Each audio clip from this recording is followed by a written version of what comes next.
do like your messaging, powerful, born to fly.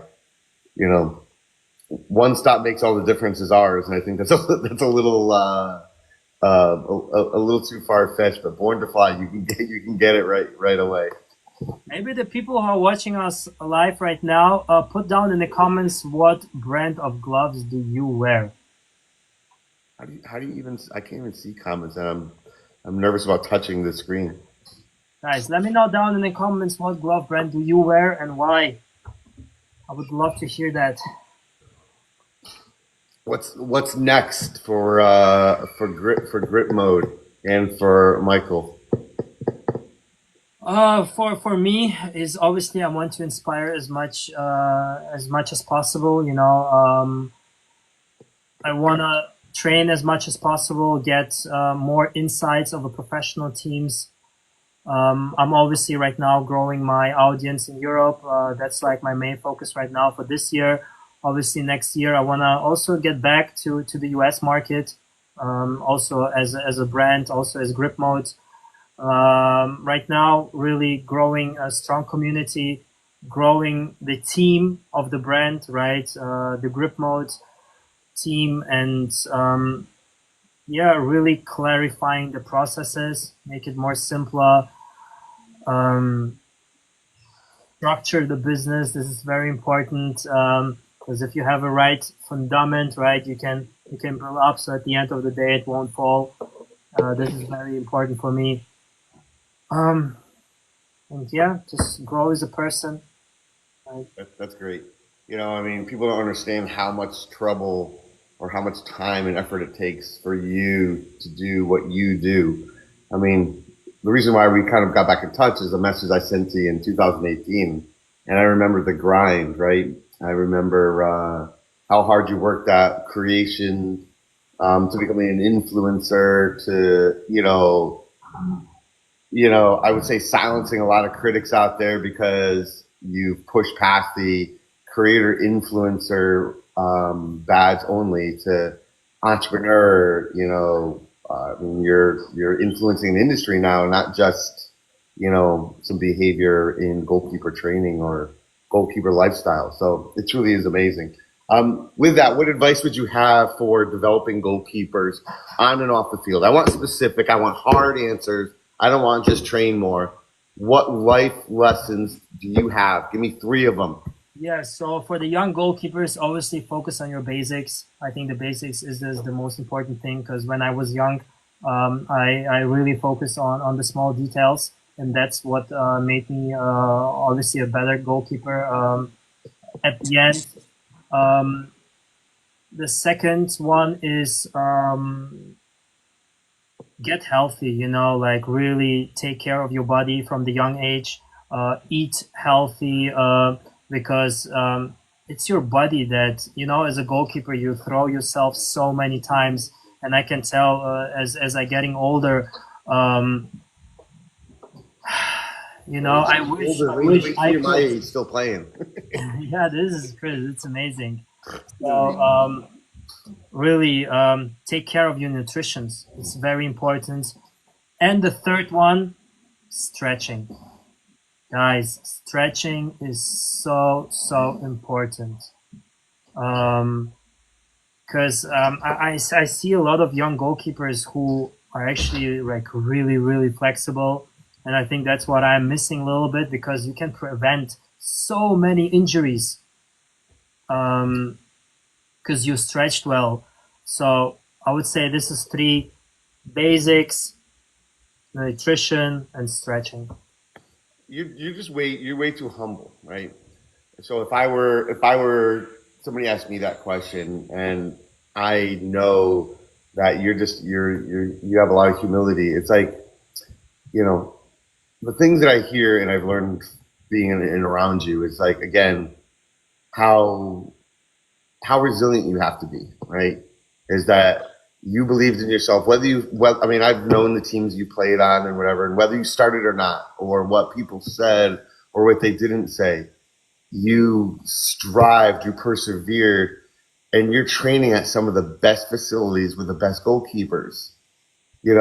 I would say your resiliency and your perseverance is like unmatched.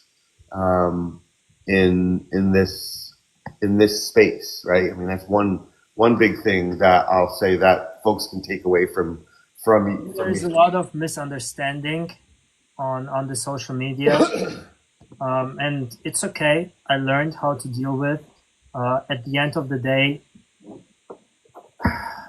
I mean, the people who really know me, who talked about me, or who I have a personal contact with, they know.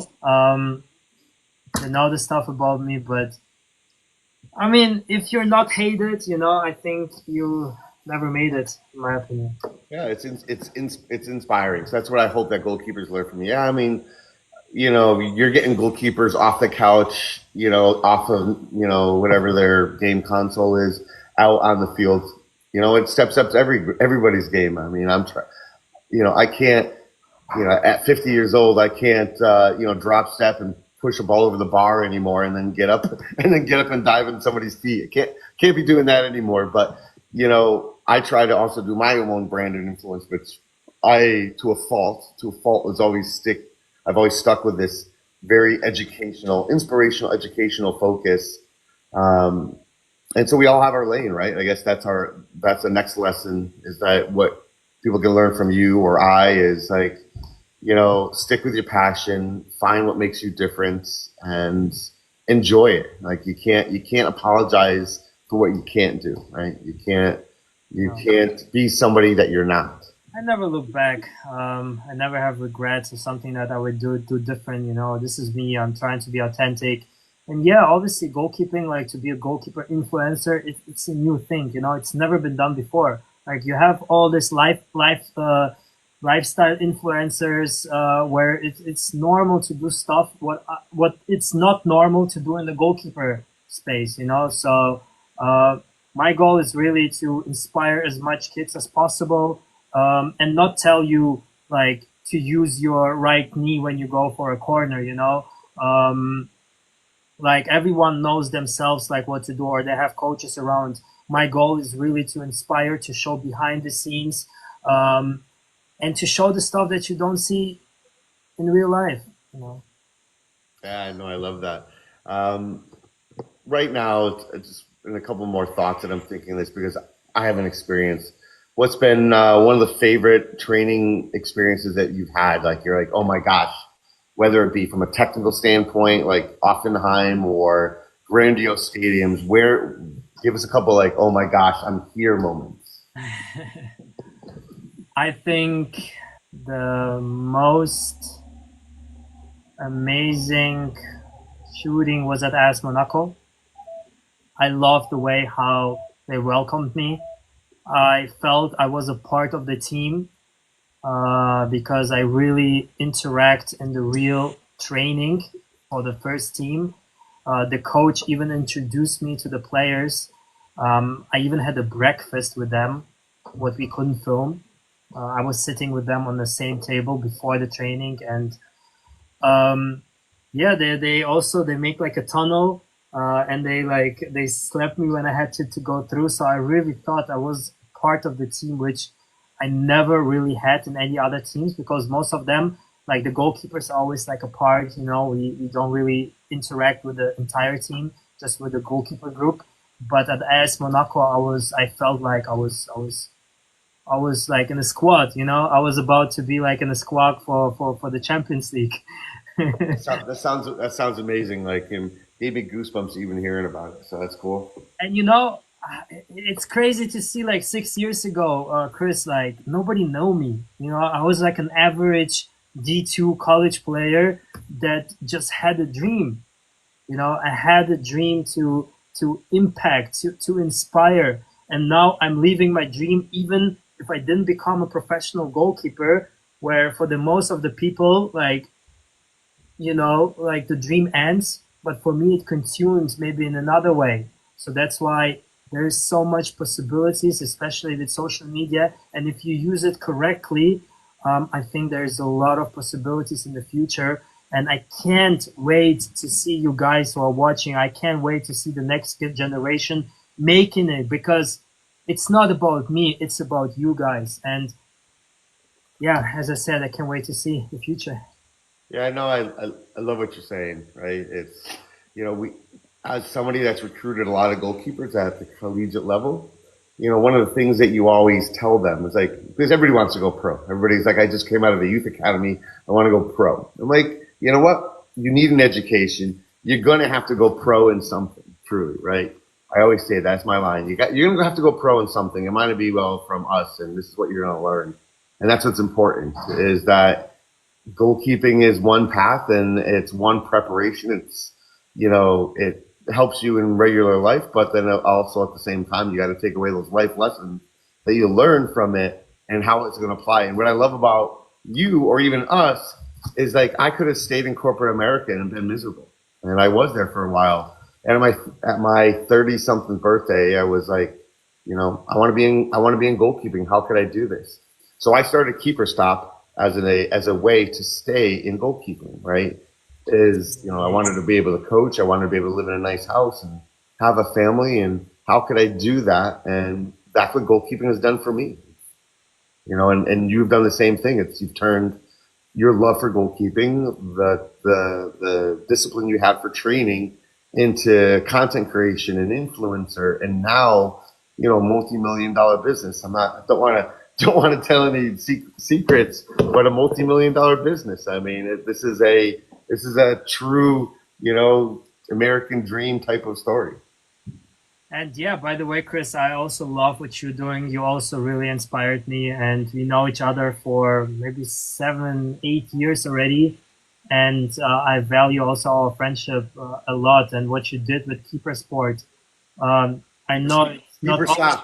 Keeperstop. Sorry, Keeperstop. Martin would love you from Keepersport. Keeperstop. I also love what you're doing. You also really inspired me, and I know it's not been always easy, but hard times makes the man. Yeah, 100%. I wouldn't have it any other way. I don't want anything cushy. Well, again, I wanted to any parting words for the community before I sign you off. I also love your new gloves. Maybe you can show them in the camera. I just give. I don't. It's just me giving a goalkeeper clap at the end for you. I don't want to show the gloves on a live with But I love it. I saw them already. I think like a year ago, or maybe I don't know when you started to present them, and I already knew from where they're coming because this type of quality, not many people can do. So that's why. 100%. No, I appreciate it. You share same, design and manufacturing techniques. So, I know your gloves are quality. I know I'm trying to do it for the right reasons as well, not just because I want to make money. I want to pay a living wage like you. I want to, produce gloves with a better manufacturing standard, not made with forever chemicals. So, it took me a long time in the making to truly do it. I'm happy I did it. It's a little bit slower burn than I thought. I mean, it's not easy. It's not like you all of a sudden get 200 pairs of gloves and they're gone. You got to sell them. I mean, you're talking thousands of gloves at a time. I'm talking 1,000 pairs, right? It's just not as easy. People are like, oh, I'm going to start my own goalkeeper glove company. Good luck. Good luck. Exactly. What else? Any parting thoughts that you want to share with the community? No, I just wanted to thank everyone who was watching us, who've been part of this live stream, and I hope you guys are. What should I say? You always hear the same thing: work hard, train a lot, but at the end of the day, guys, just be different. Yeah, right. Love it, and live it. Again, Michael Bolvin, creator and influencer, founder of Modern Goalkeeping and Gripmode. Hopefully, you guys enjoyed it. Make sure you get Keeperstop. Who knows? We will see. Yeah, when you go to B2C, we'd love to have that conversation. I'd love to be when we are ready. I think we can have this conversation. I love it. No, we appreciate you being on and giving us some insights into some of the enjoyments, and successes you had. So a big goalkeeper clap for Michael. Appreciate it. You guys can watch this and review, comments, ask questions. I know Michael's a great reference and resource, and I'm happy to do that as well. So thanks for watching, guys. Hi, Chris. Later.